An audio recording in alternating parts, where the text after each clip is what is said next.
ದತ್ತು ಪುತ್ರನಿಗೆ ರಾಜ್ಯ ಬಾಳುವ ಹಕ್ಕಿಲ್ಲ ಎಂಬ ಹೊಸ ಕಾಯ್ದೆ ಸ್ಥಾಪಿಸಿದರು.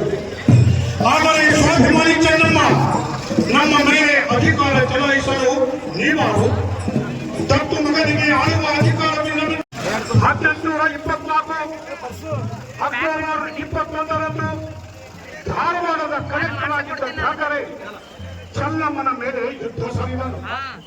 ಹಾಗಾದರೆ ರಾಯಣ್ಣ, ಬಾಳಣ್ಣ, ಚೆನ್ನಬಸವಣ್ಣಂತ ವೀರ ಸೇನಾನಿಗಳು ಯುದ್ಧ ಸನ್ನದ್ಧರಾಗಿ ಬ್ರಿಟಿಷರನ್ನು ಸದೆಬಡಿಯಲು ಕಾಯುತ್ತಿದ್ದರು.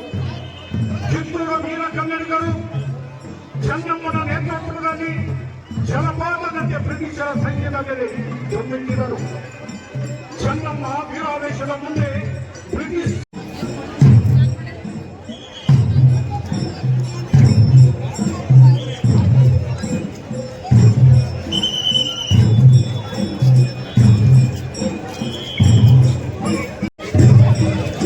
ಕಿತ್ತೂರು ಚೆನ್ನಮ್ಮನ ಮೂರ್ತಿಯ ಅನಾವರಣ ಹಾಗೂ ಲೋಕಲು ಕಾಂಗ್ರೆಸ್ ವಿರೋಧಿ ರಾಜಕಾರಣದಿಂದಲೇ ರಾಜಕೀಯ ರಂಗ ಪ್ರವೇಶ ನಂತರ ಮುಖ್ಯಮಂತ್ರಿಗಳಾಗಿ ವಿರೋಧ ಪಕ್ಷದ ನಾಯಕರಾಗಿಯೂ ಹಲವು ಅಗ್ನಿ ಪರೀಕ್ಷೆಗಳಲ್ಲಿ ಗೆದ್ದು ಮೇಲೆದ್ದು ಬಂದಿದ್ದಾರೆ.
ಕೊಟ್ನಾಳ ಜಂಬಿಗೆಯ ಆಗಮಿಸಿದ ವೀರ ಜ್ಯೋತಿಯನ್ನು ಜಿಲ್ಲಾ ಉಸ್ತುವಾರಿ ಸಚಿವರು, ಈ ನಾಡಿನ ನೀರಾವರಿ ಭಗೀರಥರಾದಂಥ ಎಂ.ಬಿ. ಪಾಟೀಲ್ ಸಾಹೇಬರೀಗ ಹಾಗೂ ಅವರ ನೇತೃತ್ವದಲ್ಲಿ ಎಲ್ಲ ಹಿರಿಯರು ಅದನ್ನು ಈಗ ಸ್ವಾಗತ ಮಾಡಿಕೊಂಡರು.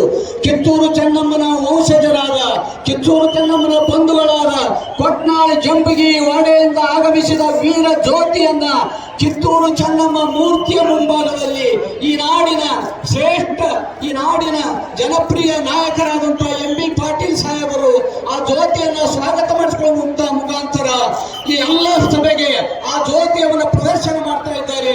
ಮಾನ್ಯ ಎಂ.ಬಿ. ಪಾಟೀಲ್ ಸಾಹೇಬರಿಗೆ ನಾವು ಅಭಿನಂದನೆ ಹೇಳ್ತಾ ಇದ್ದೇವೆ. ಶ್ರೀ ಎಂ.ಬಿ. ಪಾಟೀಲ್ ಅವರು ವಿಜಯಪುರ ಜಿಲ್ಲಾ ಉಸ್ತುವಾರಿ ಸಚಿವರು ಇದೀಗ ಜ್ಯೋತಿಯನ್ನ ಬರಮಾಡಿಕೊಳ್ಳಿಸಿದ ದಿವ್ಯ ಚೇತನ ಲಿಂಗಕ್ಕೆ ಪ್ರಿಯ ಜಾತಿ, ಮತ, ಪಂಥ ಈ ಯಾವುವು ವ್ಯಕ್ತಿಯ ವಿಕಾಸಕ್ಕೆ ಆತಂಕವಾಗಲಾರವು ಎನ್ನುವ ಮಾತಿ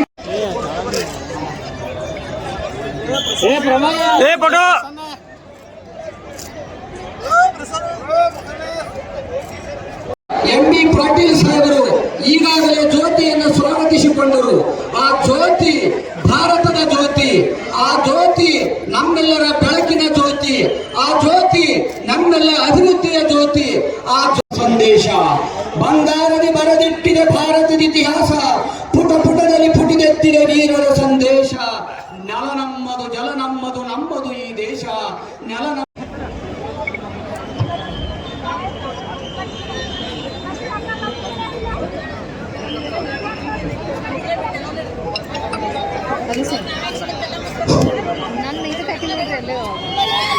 ಧ್ವಜಾರೋಹಣ ಹಾಗೂ ಧ್ವಜಾರೋಹಣ ಹಾಗೂ ಧ್ವಜಸ್ತಂಭದ ಉದ್ಘಾಟನೆ ಮಾಡಿ ಮುಖ್ಯಮಂತ್ರಿಗಳನ್ನ, ರಾಜ್ಯದ ಇತರ ಹಿರಿಯ ಅಧಿಕಾರಿಗಳ, ಹಿರಿಯ ಸಚಿವರನ್ನ ಆಗಮಿಸಿಕೊಂಡು ಬರಲು ಮಾನ್ಯ ಅವರ ಜೊತೆಗೆ ಇರುವ ಇತರ ಹಿರಿಯರನ್ನು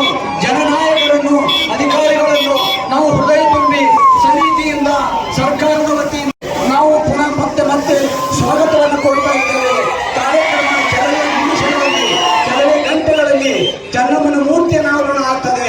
ಅದಕ್ಕಾಗಿ ನಾಡಿನ ಸಂಸದರು, ನಾಡಿನ ಸಚಿವರು, ನಾಡಿನ ಎಲ್ಲ ಮಹನೀಯರು ಈ ಕುಂಭಮೇಳದಲ್ಲಿ ತಾಯಂದಿರು ಎಷ್ಟು ಹೈರಾಣಾಗಿ, ತಾಯಂದಿರು ಎಷ್ಟು ಸುಂದರವಾಗಿ ಈ ನೀರಿನ ಸಮಸ್ಯೆಯನ್ನು ನೀಡುತ್ತಾರೆ ಎಂಬುದರೆ ಈ ನಾಡಿನ ಜಲನಾಯಕ ಅಭಿವೃದ್ಧಿಯ ಅವರ ದೊಡ್ಡ ಒಂದು ನಿಷ್ಠೆ ಇದೆ. ಅವರೆಲ್ಲರನ್ನು ಈ ಹೃದಯದಲ್ಲಿ, ಅವರೆಲ್ಲರೂ ಈ ನಾಡಿನ ಪ್ರತೀಕವಾದ, ಈ ದೇಶದ ಪ್ರತೀಕವಾದ ಕಿತ್ತೂರು ಚೆನ್ನಮ್ಮನ ನಾಟ್ಯ ಮಂದಿರವೂ ಹೊಂದಿದೆ. ಕಿತ್ತೂರು ಚೆನ್ನಮ್ಮನ ನಾಟ್ಯ ಮಂದಿರ ಒಂದು ಇಲ್ಲಿ ಇದೆ. ಅದು ನಾವು ನಿದ್ರಿಸಿದ್ದೆವು. ನಾವು ಈಗ ಎಚ್ಚರಗೊಂಡಿದ್ದೇವೆ. ಹಿರೇಮಠ ಮನಗೋಡಿ ಹಾಗೂ ಪರಮ ಪೂಜ್ಯ ಮಾತಾ ಶ್ರೀ ಯೋಗೇಶ್ವರಿ ಮಾತಾಜಿ ಬುರಾನ್ಪುರ್ ಈ ಪೂಜ್ಯರೆಲ್ಲ ಈ ಸಮಾರಂಭದ ದಿವ್ಯ ಸಾನ್ನಿಧ್ಯವನ್ನ ವಹಿಸ್ತಾ ಇದ್ದಾರೆ. ಪುತ್ಥಳಿ ಅನಾವರಣಕ್ಕಾಗಿ ಸನ್ಮಾನ್ಯ ಶ್ರೀ ಸಿದ್ದರಾಮಯ್ಯರವರು, ಮಾನ್ಯ ಮುಖ್ಯಮಂತ್ರಿಗಳು, ಕರ್ನಾಟಕ ಸರ್ಕಾರ, ಬೆಂಗಳೂರು ಅವರು ಆಗಮಿಸುತ್ತಾ ಇದ್ದಾರೆ.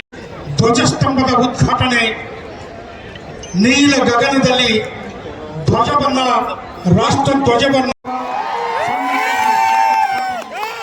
ಆದಿಯಾಗಿ ಎಲ್ಲ ಮಾನ್ಯರು ಇದೀಗ ಅಶ್ವಾರೂಢ ಮೂರ್ತಿಗೆ ಹಾರವನ್ನು ಹಾಕಿ ಪುಷ್ಪಾರ್ಚನೆಯನ್ನು ಸಲ್ಲಿಸಿ ವೇದಿಕೆಯತ್ತ ಕೆಳಗೆ ಇಳಿದು ಬರ್ತಾರೆ.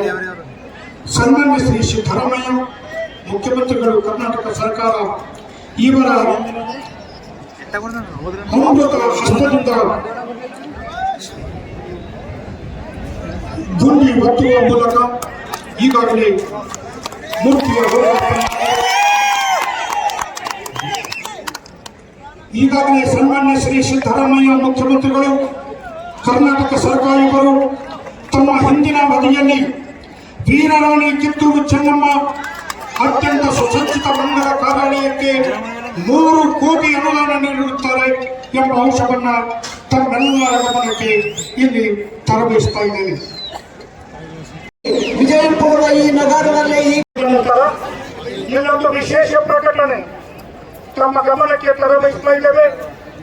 ಸ್ವಲ್ಪ ಲಕ್ಷ್ಯವಿಟ್ಟು ಕೇಳಿ. ಈ ಲೋಕಾರ್ಪಣೆ ಕಾರ್ಯಕ್ರಮ ಮುಗಿದ ನಂತರ ತಾವೆಲ್ಲರೂ ದರ್ಬಾರ್ ಶಾಲಾ ಆವರಣದಲ್ಲಿ ನಡೆಯುವ ವೇದಿಕೆಯ ಕಾರ್ಯಕ್ರಮಕ್ಕೆ ತಾವೆಲ್ಲರೂ ಆಗಮಿಸಬೇಕಾಗಿ ತಮ್ಮಲ್ಲಿ ಈ ವೇದಿಕೆಯ ಕಾರ್ಯಕ್ರಮದಲ್ಲಿ ತಾವೆಲ್ಲ ಮಹಾಜನತೆ ಪಾಲ್ಗೊಳ್ಳಬೇಕು ಅಂತ ತಮ್ಮಲ್ಲಿ ಮತ್ತೆ ಮತ್ತೆ ಕಳಕಳಿಯಿಂದ ವಿನಂತಿಯನ್ನ ಮಾಡಿಕೊಳ್ತಾ ಇದ್ದೇನೆ. ಜನ ಬಹಳಿದೆ. ಸ್ವಲ್ಪ ಸಣ್ಣ ಪುಟ್ಟ ತೊಂದರೆಗಳನ್ನು ಸಹಿಸಿಕೊಂಡು ಸಾವಧಾನದಿಂದ, ಶಾಂತ ರೀತಿಯಿಂದ ನೀವು ದರ್ಬಾರ್ ಸ್ಕೂಲ್ ಆವರಣಕ್ಕೆ ದಯಮಾಡಿಸಬೇಕಂತ ಸಾರ್ವಜನಿಕರಲ್ಲಿ ನಾನು ವಿನಂತಿ ಮಾಡ್ಕೊತಾ ಇದ್ದೇನೆ. ಕೆಲವೇ ನಿಮಿಷಗಳಲ್ಲಿ ದರ್ಬಾರ್ ಸ್ಕೂಲ್ನಲ್ಲಿ ಕಾರ್ಯಕ್ರಮವನ್ನು ಉದ್ದೇಶಿಸಿ ಮಾನ್ಯ ಮುಖ್ಯಮಂತ್ರಿಗಳು, ಉಪಮುಖ್ಯಮಂತ್ರಿಗಳು, ಪೂಜ್ಯರು ಮಾತನಾಡಲಿದ್ದಾರೆ. ಈ ಕಾರ್ಯಕ್ರಮಕ್ಕೆ ಆಗಮಿಸಿದಂತ ಮಾನ್ಯ ಮುಖ್ಯಮಂತ್ರಿಗಳಿಗೂ, ಉಪಮುಖ್ಯಮಂತ್ರಿಗಳಿಗೂ, ಸಂಸದರಿಗೂ, ಸಚಿವರಿಗೂ, ಎಲ್ಲ ಪೂಜ್ಯರಿಗೂ, ಸಮಸ್ತ ಮಹಾಜನತೆಗೂ